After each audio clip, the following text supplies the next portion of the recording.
आज बुधवार भी कोलकाता और बंगाल में तपती गर्मी का मौसम है। पारा जो रिकॉर्ड ब्रेक कर रहा है और ये पिछले 50 सालों में सबसे ज़्यादा यहाँ पर जो है टेम्परेचर गर्मी के मौसम में दर्ज किया गया है। लेकिन इससे कई गुना ज़्यादा राजनीतिक पारा चढ़ा हुआ है।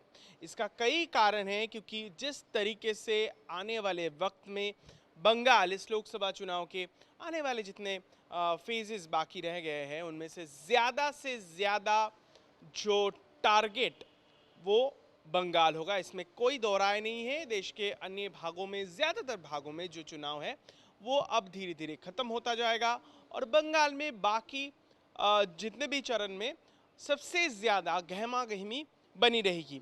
और इस बीच तैयारी है कि मालदा, मुर्शिदाबाद जैसे जिलों में जो है अब चुनाव करवाना है। अगले 2 चरणों में मालदा और मुर्शिदाबाद के कई सारे लोकसभा सीट जो अहम सीट है, वहाँ से कई सारे किरदार हैं राजनीतिक अखाड़ों में। फिलहाल वो मशक्कत कर रहे हैं, उनकी तैयारी चल रही है। लेकिन इस गर्मी के मौसम में पारा इसलिए चढ़ा हुआ है कि ममता बनर्जी, तृणमूल कांग्रेस के सुप्रीमो, एक गंभीर आरोप भारतीय जनता पार्टी के खिलाफ बुधवार उन्होंने उठाया है। ममता बनर्जी का कहना है कि ईवीएम के साथ छेड़छाड़ करने की कोशिश भारतीय जनता पार्टी द्वारा करवाई जा रही है। उनका कहना है कि पहले 2 चरण के जो आंकड़े, जो इलेक्शन कमीशन के जो वोटर टर्नआउट के जो आंकड़े पहले दिखाए थे, लेकिन अचानक उसमें जो इजाफा हुआ है, इसको लेकर जो है सवाल निशान ममता बनर्जी ने उठाया। उनका कहना है कि अचानक जिस तरीके से इसमें बढ़ोतरी हुई है, 5% से ज़्यादा वोटर टर्नआउट पहले और दूसरे चरणों के मतदान के जो आंकड़े हैं उनमें जैसे हुआ है, उसको लेकर उन्होंने कहा है कहीं ये मामला दरअसल जो लापता ईवीएम मशीन्स की तो नहीं है। उनका कहना है कि एक तरीके से फिराक है।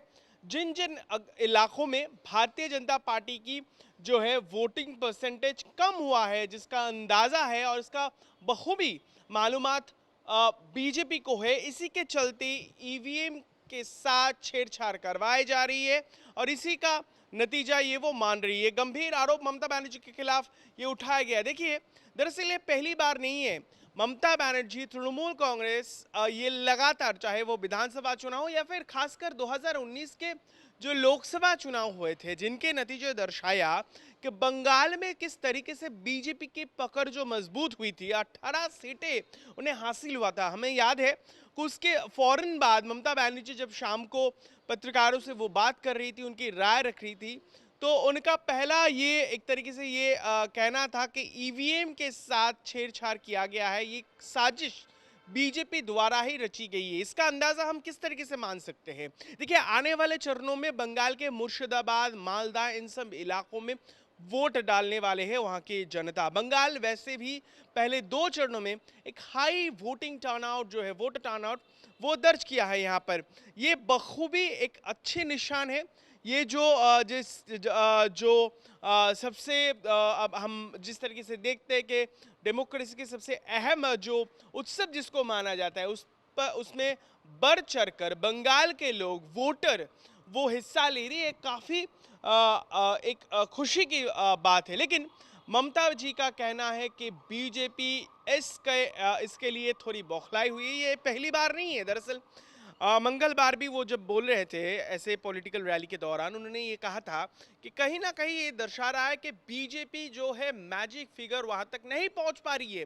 दर्शा रही है कि बीजेपी दरअसल बौखलाई हुई है, इसी के कारण जो है वो इस तरीके से आक्रमण कर रहे हैं।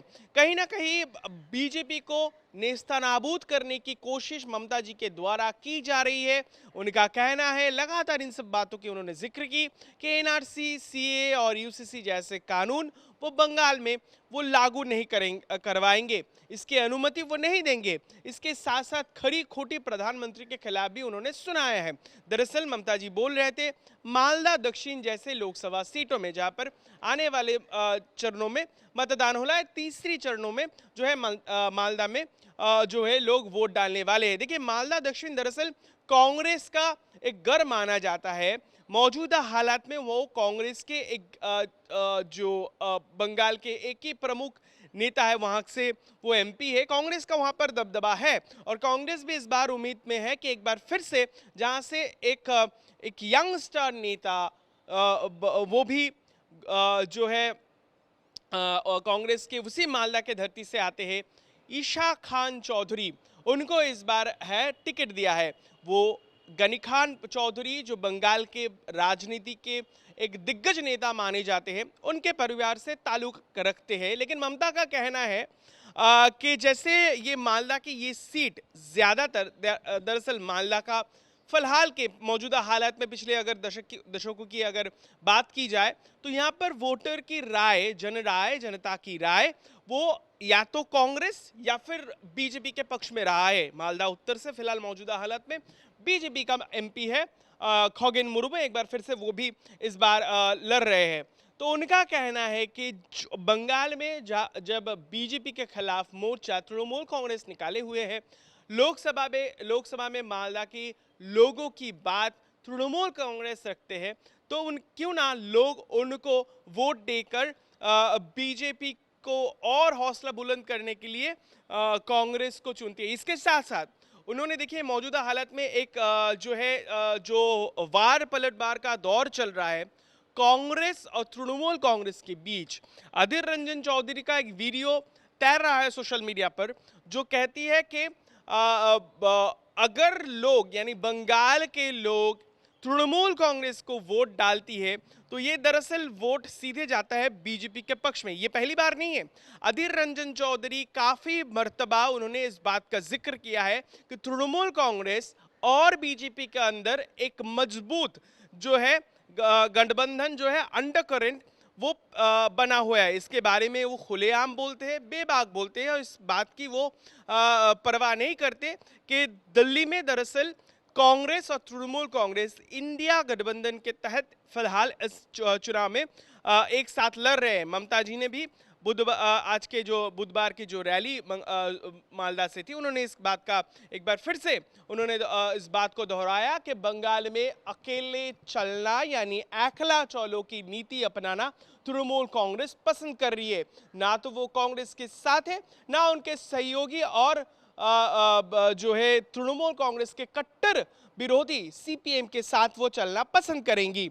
यानी कहीं ना कहीं ये जो अब मामला जब मालदा मुर्शिदाबाद जैसे डिस्ट्रिक्ट में जब जाएगा, वहां पर कई सारे अहम जो लोकसभा सीट है जिनमें से बहरमपुर आता है जहां से अधीर रंजन चौधरी फिलहाल लड़ रहे हैं। एक बार फिर से इसी उम्मीद के साथ कि कांग्रेस को वो सीट हासिल होगा और ये गौरतलब है कि देश की राजनीति और अधीर रंजन चौधरी के पॉलिटिकल करियर के लिए भी बहुत ही खास महत्वपूर्ण ये चुनाव माना जा रहा है। लेकिन ममता बनर्जी का कहना है कि दरअसल कांग्रेस और सीपीएम ये बीजेपी को फायदा दिलवाने के लिए बंगाल में वो रणनीतियां तय करके उसको ही फायदा दिलाने की कोशिश कर रहे हैं। तो गुजारिश उनकी रही कि वो ना वोट डाले। दरअसल ये सब जो आकलन और आखरा ये सब चल रहा है, ये स्पष्ट दर्शाता है कि आने वाले चुनाव के जैसे जो पड़ाव चलेगा, इसके साथ साथ जितने भी चरण बाकी है,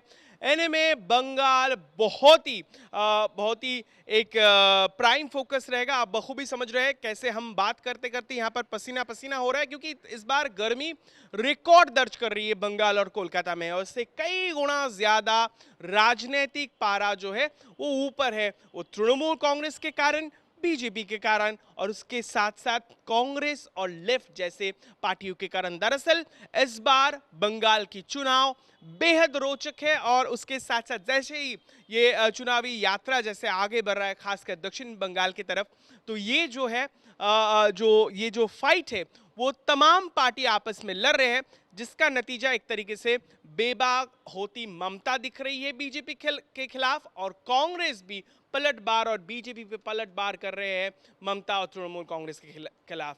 घमासान मची हुई है। बेहद रोचक और रंगीन राजनीति है बंगाल के इलेक्टोरल पॉलिटिक्स का, जिस पर हमारा नजर बना रहेगा। फिलहाल के लिए इतना ही। कोलकाता से और के साथ ऋतिक आज तक के लिए।